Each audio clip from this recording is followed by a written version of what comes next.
Greetings, Unhidden Voices family, and welcome to episode 16. Before we get started, there is a lot going on in the news. The first thing I want to draw your attention to is that the grand jury tapes were released for Breonna Taylor's case.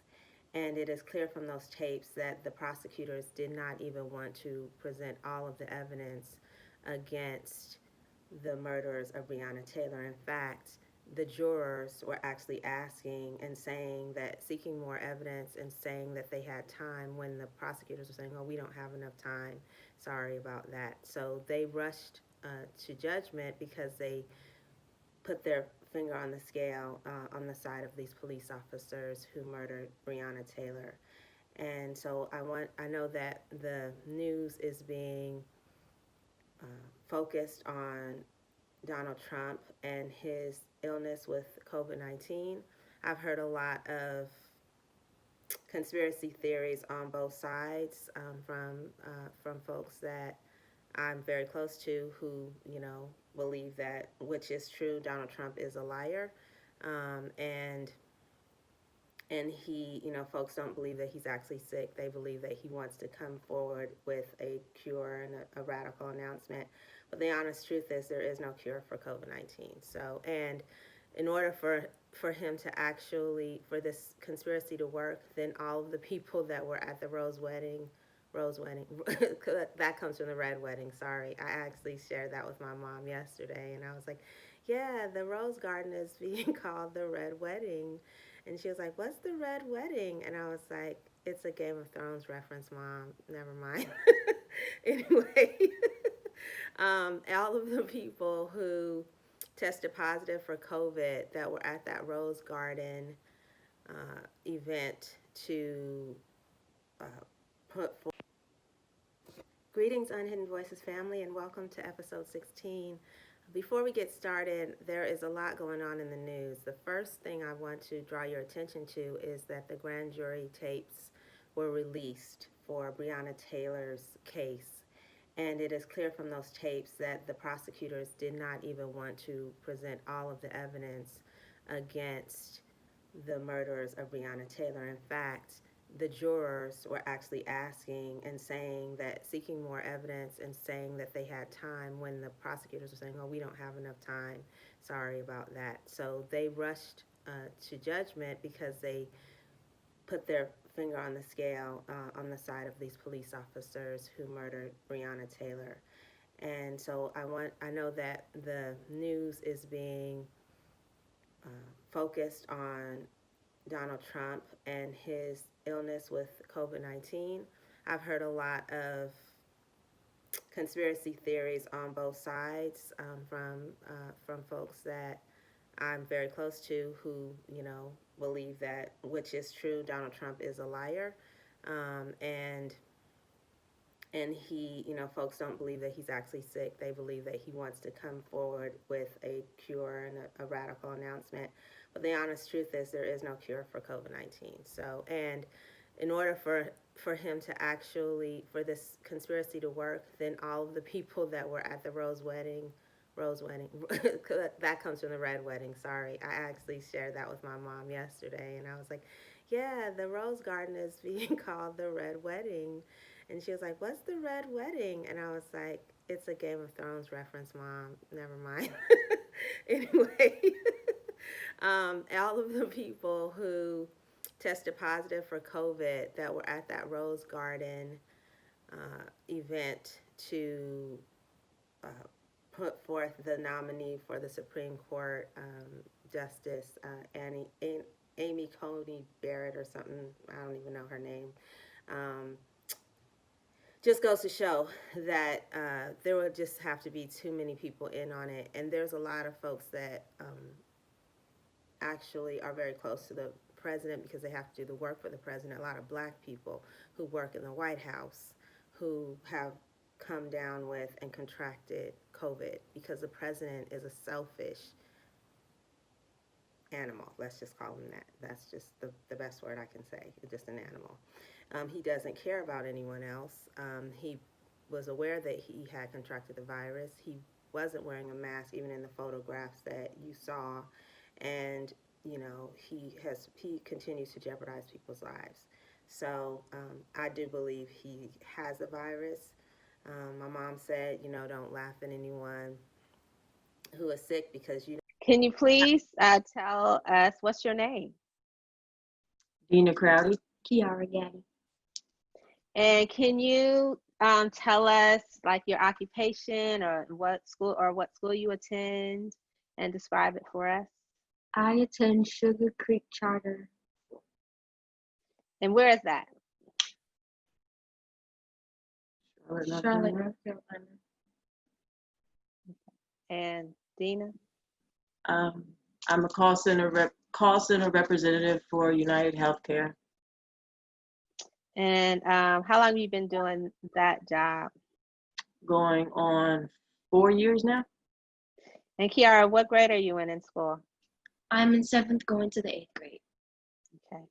So this question is for both of you. Can you share, were you ever discriminated against at school? And if so, can you describe the experience? No, because there's most of the schools I've been down here, especially in the area that we're living in. There's been, especially when I was in 5th grade, there was more Mexicans than African Americans. So it was hard to communicate with them because a lot of them didn't know English. So it was hard to communicate with them. But now the school that I'm going to has most African Americans I've been in one group. Mm-hmm. What about you, Dina? I've never personally experienced it. I work at a call center. I did have someone actually use the N-word towards me, but that person had no idea whether I was African American or not. So they just used it just being an ignorant person themselves. So, Got it. I mean, it's not like I took it personally because they had no idea what I was. They had no idea what nationality I was. They themselves were just being ignorant. That's the only time I've ever been called out my name like that. Wow. That's the only time I've ever experienced it. Can you describe an educator who has made an impact on you and why? I'm sorry, describe a what? An educator who has made an impact on you and why or how? One of the teachers that I have now, Mr. Davis, he's made a great impact on my life and acknowledging me more about my culture, more things that I didn't know about my culture and now that I know, and what us African Americans have gone through for the past over about 100 years. And so what class, what subject does the teacher teach you? World history. World history class. All right. What about you, Dina? Well, I can honestly say, we're going back a ways. So I'm not going to age myself, but I can say in school, I can honestly say I cannot remember. And I'm honestly not just saying this to be saying this, but I can say over just recently past, I can honestly say this between yourself and Mateen, and not just saying this because you're my cousin and he's my twin. You two have really made a great impact. And I'm truly, honestly saying this from my heart. No, you all, well, you're too young to be my teacher. And well, he's my twin. So, but I mean, the two of you are educators. Just seeing what you two have done recently have made a great impact on what I've seen. Because when all this has happened, I mean, I'm truly a non-violent person. I mean, even when I've seen like first time I saw Mateen go on one of the protests, and I saw him on Facebook, and I saw him like right there, like right in front of the cops, my heart just dropped. Yeah. And Yeah. just to see what you two were doing,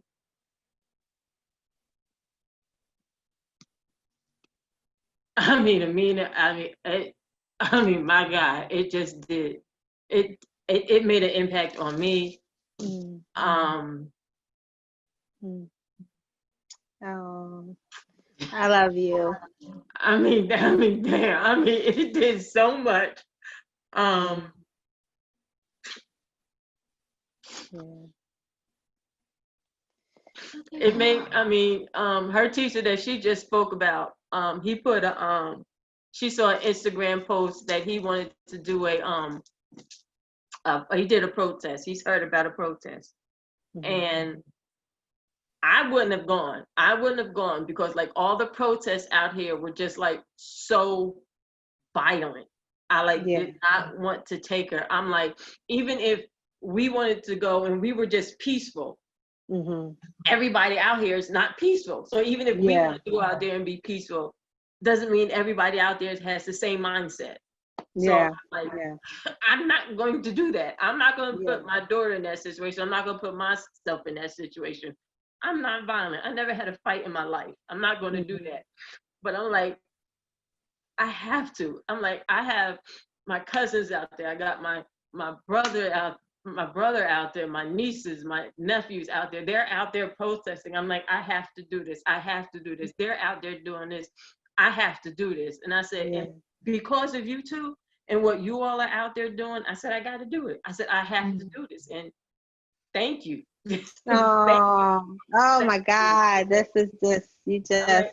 I'm like, I have to do this. And thank you guys. I love you guys. Thank you. I wouldn't have done Love it. you I too. wouldn't have done it without, if y'all had not have done it. I would Yeah, not. Thank you. absolutely. I love you. Thank you. Love you too. Okay, so I'm going to switch gears. Maybe this will cheer you up. I'm cheerful. Okay. So describe how COVID-19, how has that impacted your life? Or maybe that won't cheer you up. Yeah. What's your definition of cheering? Okay. COVID-19. Educational wise, it really, I think educational wise, the most part, it has affected me because the homeschooling. Mm-hmm. Yeah. It's Yeah. really not, yeah, we're not friends. We're not friends at all. It homeschooling and Kiara and I Don't have a great we bond. we don't mix. We don't Mm-hmm. mix at all. She's not a homeschooling type of kid. I'm not a homeschooling type of mother. She's been expelled. I've retired as a teacher, as a principal, all of it. It's just superintendent, all of it. The whole thing it just does not mix at all. Wait, so what Kiara, was just talking about your teacher. So are you taking summer school classes, or how are you? You just This was because I had to have two different world history teachers. One was a man, the other one was a woman. Because we're supposed to go through Mr. Javis. Everybody's supposed to go through Mr. Javis before you head on to the 8th grade. okay. So I had him first, and then I went to the other teacher. So that was before. But that was before COVID-19. Yes. When you had She him. didn't have them doing. She didn't have him when she started the homeschool. She had already finished with him. So were you doing like Google Classroom, and then you log in, and then you had to teach her the stuff? Like, how did that My work? teacher taught me. No. Okay, so Yeah, we then had school upstairs and work down. I was working downstairs. So I worked from home. So I was working upstairs, working downstairs, and she was doing school upstairs. Got it. Okay. Well, that was the second question, was how it impacted your family, but I think you answered that. Can you share an experience of racism or discrimination that you experienced in your life?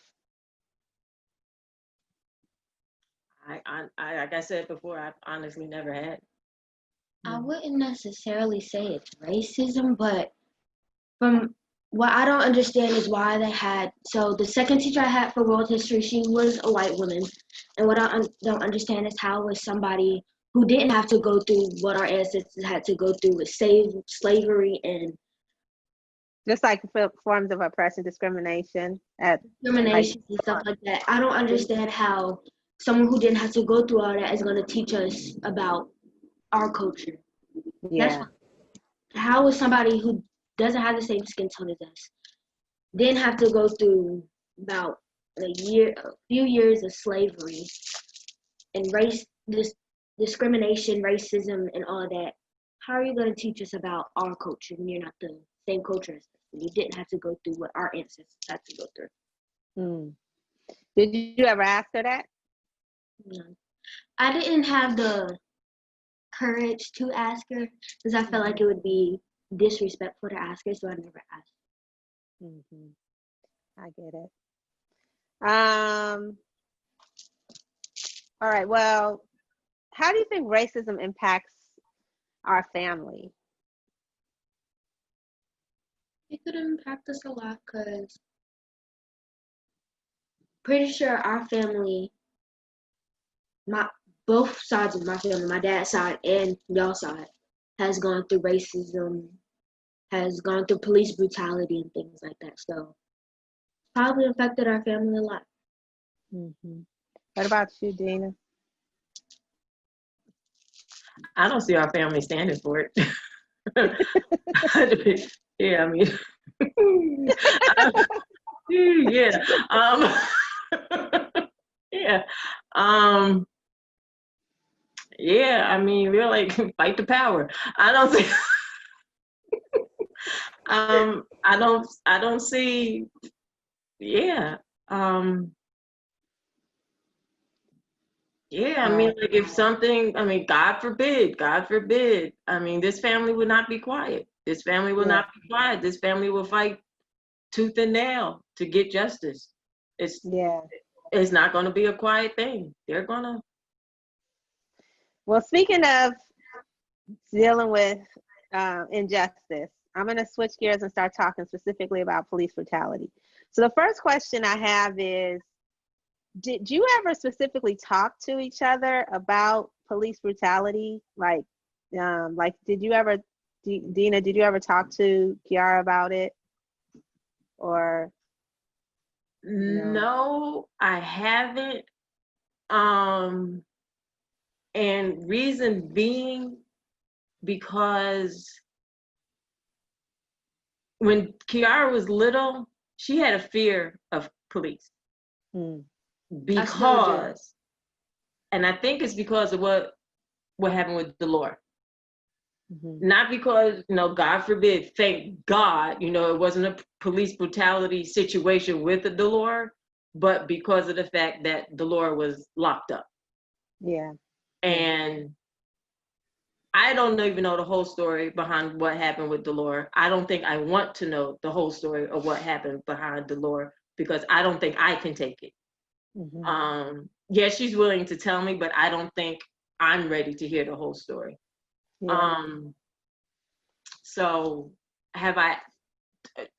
now I think I should tell Kiara about about police brutality. Yes, because Lord knows is pretty much knocking at our front door.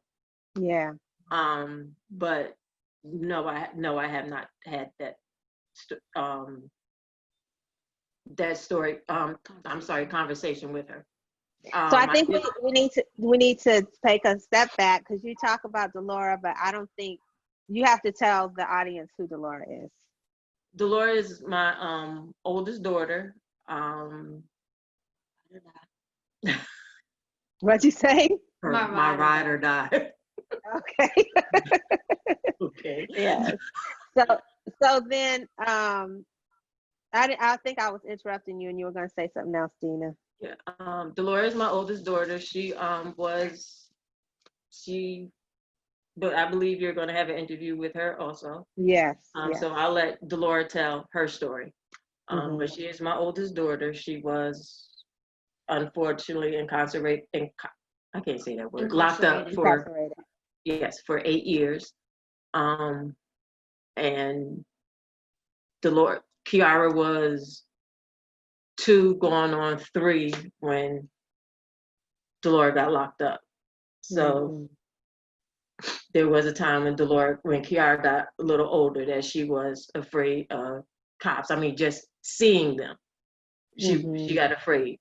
So I had to explain to her. I mean,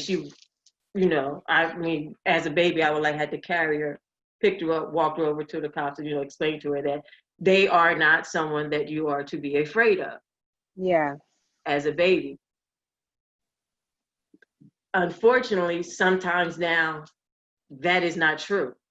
Unfortunately, that's not always a true statement now. Yeah. Yeah. Sad but true. Yeah. So, and sad but true, I have to tweak that story a little bit.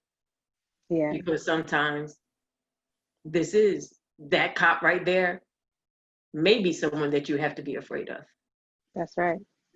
It may not be, but at the same time, unfortunately, it may be. But the scary thing is, we don't know if that's one that you may have to be afraid of. Yeah. Kiara, are you still afraid of the police? Very. Because I've had a face-to-face interaction with 2 police, not recently, but a couple of months ago, around the beginning of this year. Because my friend, she had a fight with somebody in the backyard of our complex, and we were outside in front of her house, and the cop was white, and so I was a little antsy about it because he had his hand on his gun, and I was antsy about it, so I was quick to answer the questions that he was asking, so I can hurry up and get it done and get away. Well, get away, but go. And how old are you? 12, going on 13. You're 12, and this cop had his hand on his gun talking to you and your friend in the backyard. It was just me at the time, but we were right here in the front. In the front yard. Yeah. The neighbors, the young girls down here had a fight with some adult ladies that live back here, so the cops were called. And when they were talking, instead of the cops just standing there talking, they had their hands resting on their guns. Like at any moment, they could have told them, instead of just having their hands like here or whatever in front, or just resting. They're sitting, yeah. Oh my God. Okay. Do you remember the first time that you saw a Black person, including yourself, being mistreated by the police? I can't recall. I mean, I can't recall. What about you, Kiara? No. Yeah. So I think you already answered. The next question was like the protest. So you did just recently protest against police, and I know you mentioned that you were nervous about it because you thought that it could get violent. Did the protest get violent? No, not can you describe it? So can you describe it for us, like what it was like? Oh, it was real peaceful. We went up there. It was last Sunday. It was last Sunday at first. They went up there, everybody gathered in the park. First they had a couple of speakers. The mayor of the town that we went to was Harrisburg. The mayor came out, she spoke. Actually, it was a bunch of students from a high school that put it together. A bunch of seniors from a high school put it together. First they had the mayor come out. I think a pastor from a church came out and spoke. From Elevation. A pastor from the Elevation Church came out, he spoke. The sheriff came out, he spoke. The sheriff from Charlotte Mecklenburg came out and he spoke. And then they marched. It was just like a big, just around a block protest. Then they came back and a couple more people spoke. A couple of students who actually put it together, they spoke. And then everybody left. They did, the chant, they did, their chants. I Can't Breathe, Say her name. Say Her Name, because they did, they said about Breonna, they did about George Floyd, No justice, no peace. no justice, no police, no racist police, you know, a couple of chants. And Yeah. yeah, it was real peaceful. It was real peaceful. Yes. So are you glad you went? Yeah, after we went, yes, I was very glad that we went. And actually, I would like to go on a couple more if we could find out some more. But if it's a daytime one, I'll definitely go. If it's a daytime one. And what about you, Kiara? Are you glad you participated? I want to go. I've been wanting to go to one, but there's this one thing that my teacher told me before school ended. She said, because I have this book that somebody gave me when I was little, the book We Shall Overcome, talking about what has happened to us from the 1800s to 2008. It stops at 2008. And then I want to add, it has a timeline at the end, and I want to add a little bit more to that timeline. And I just want to go out and type it up and then retype some of the words, because I feel like it was either written in third person or somebody of not of our culture was writing it, because they were talking about they were enslaved for such and such time and stuff like that. They went out to march and stuff. So I feel like it was either written in third person or by someone not of our culture. So I'm gonna retype that, and my teacher said I should be a motivational speaker. So. Yeah, I agree.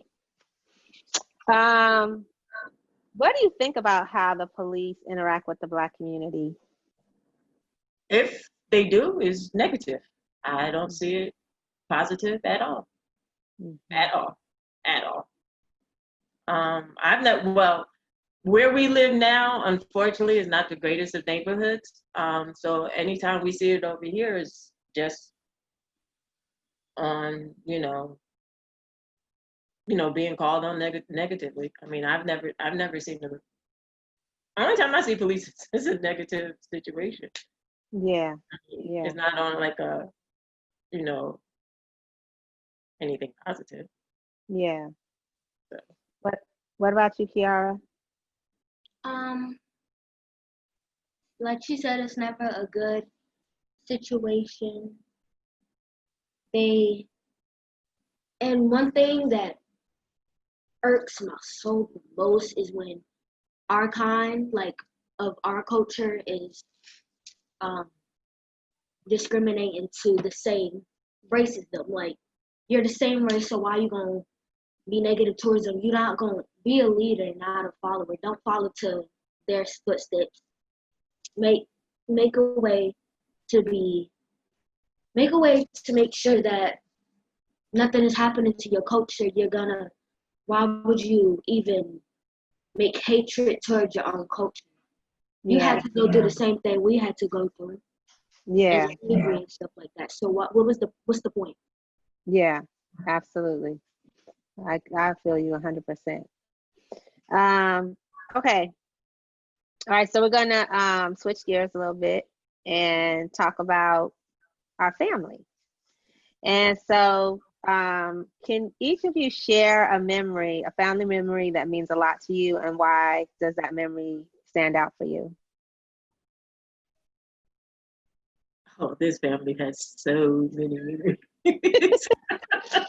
You really want me to pinpoint one? Yes. Oh gosh.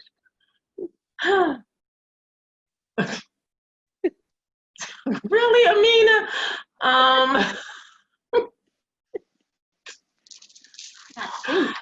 I mean, like, Now you got me thinking. yeah. I mean, I got like different stories from different people in different times. But what comes to your mind first? Okay, What was like, the first thing? huh? First What's person. the first thing that comes to your mind? Go. I can't. Talk. Like the family gatherings, like family get-togethers.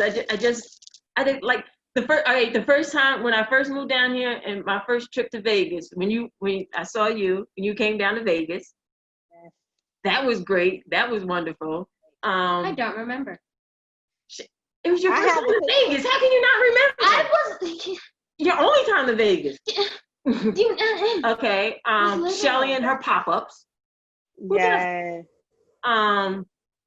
Cookouts, family cookouts. My birthdays. Aunt Carmen and her non-directional self given directions. I'll never forget when she gave me directions to her house. I got lost. I call her. She got me out in like, I mean, there's like no houses, nothing. I call her. She comes to get me. Was I alive? No. Oh. She comes to get me. And she comes back. She gets me to her house. She gets to the part where I got lost. She gets out of her car, pulls over, comes to my car.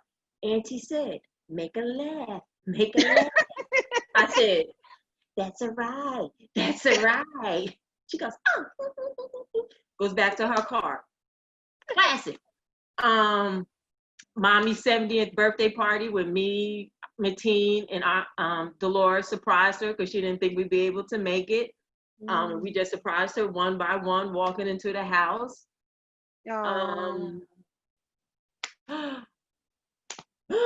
Amina, really? Mine was one of my birthday parties when we were still living in Jersey, and I was afraid to go through the sprinkler. And it was on the day of my birthday party, and Randy decided to come up behind me, pick me up, and run me through the sprinkler. And I was mad at him. I was aggravated. I was like, this is Kiara. This is Kiara in the sprinkler. Oh. But the water would stop right here. It wouldn't even touch her. I was sticking my foot in. Daddy would get so frustrated. He would be like, just wasting the water. He'd get upset. Aunt Brenda with her darlings. Yeah, Oh there is not just one. There's no just one. There's no just one with this family. It's a combination of everything. Okay, so then how would you describe your family to other people? Hilarious, loud, loving, affectionate.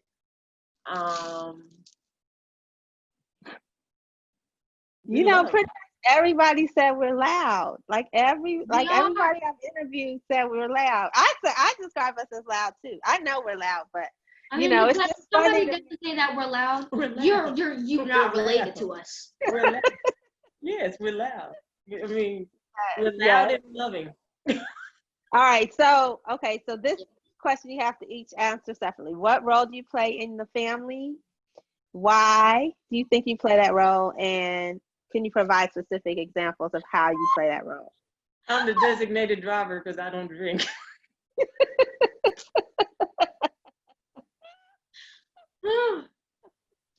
Okay. Kelly's still running DNA test on me. So. Oh man. Okay.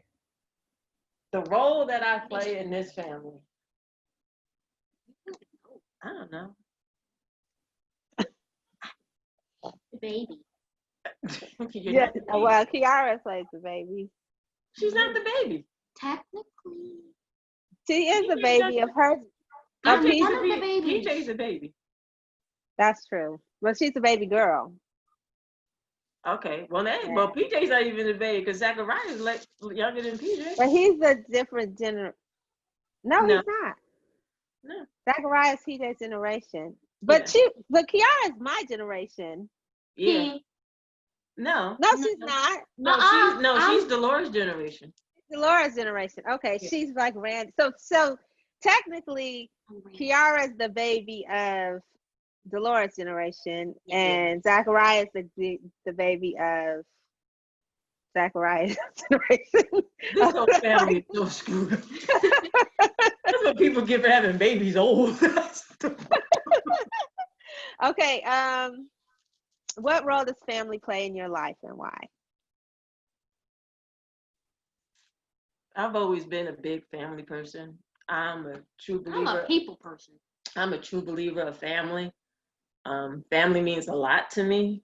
I love my family. I miss my family. Yeah. I want to see my family. My family's my heart, my life, Yeah. my heartbeats. All of you all. I love you guys. I love you guys so much. I wish I could just, if I could see you all so much more often than I do, I would. If I could move out of here just to be closer to at least some of my family, if I could afford to, I would. Unfortunately, I can't, but I hate, and I don't like to use the word hate because it's such a strong word, but I hate being so far away from my family. I truly do, Yeah. because family means so, so much to me. Yeah. Yeah. Yeah, family means the world to me. It means the world to me. Yeah. Kiara? Well, like she said, family plays a really, really big part of my life because I'm a people's person. Like people, some people, not all people. Just some people. I don't like people. I don't like people, but I like my family. Then you like people because they're people. No. No. Uh, Like the circle of trust, the circle of small. Okay, so Life. who taught you to value your family, and how did they teach you that? Oh, okay. Your mom taught you, Kiara. You know, this is a podcast. You have to actually say words. Her. Audio. This one. Say words. Say words. Her. I think For a lot of people. our moms did. Mommy, Aunt Carmen, Aunt Brenda. I think they did. Me. I think they really taught us the value of family Yeah. How do you think they taught us that? by letting us make sure we knew our family and taught us Yeah. love. Yeah, Because Lord knows we are an affectionate family. that's We right. are a loving family. Okay. How would you like to be remembered by a family? Ooh. There's a lot of words to answer that question.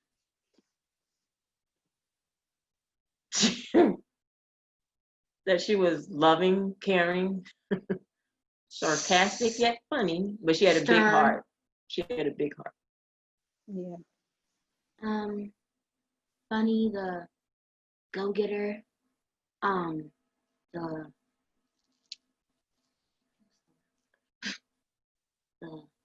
not Speak up, kid. People are listening to you. I wouldn't necessarily say funny, but like either the funny one or the go-getter, because I don't let nothing stop. That's Yeah. right.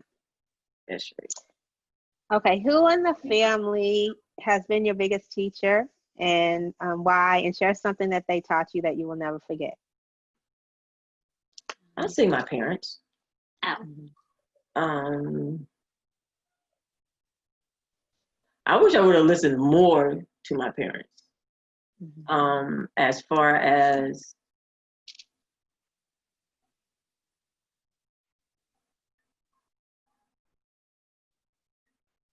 getting an education,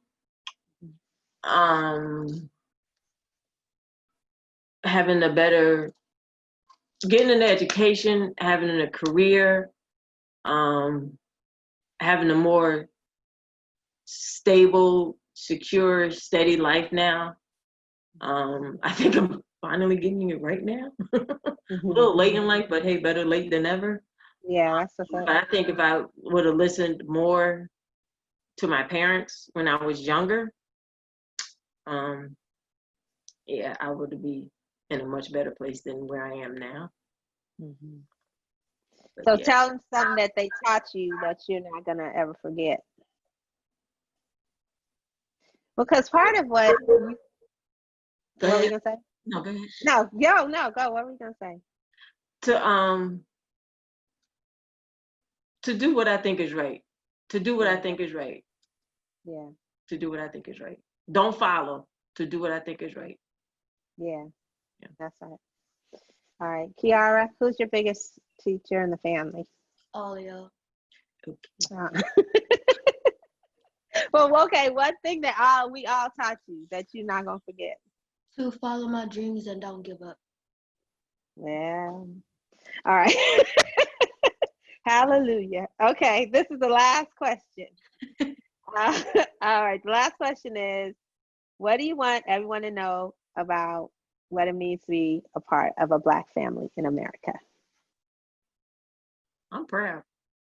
Mhm. Grateful. Yeah, Blessed. Blessed. there you go. Hey, all right. Thank you, thank you, thank you. This is wonderful. Thank you so much. So, I'm editing this. I got my jingle. I have a jingle. So it's gonna have music. I actually paid somebody to write me a jingle. So we're gonna have music that comes in and goes out, and I'm hoping to drop the first. You guys are so I'm hoping to drop the first episode on Monday, and then I'm gonna drop them like every week.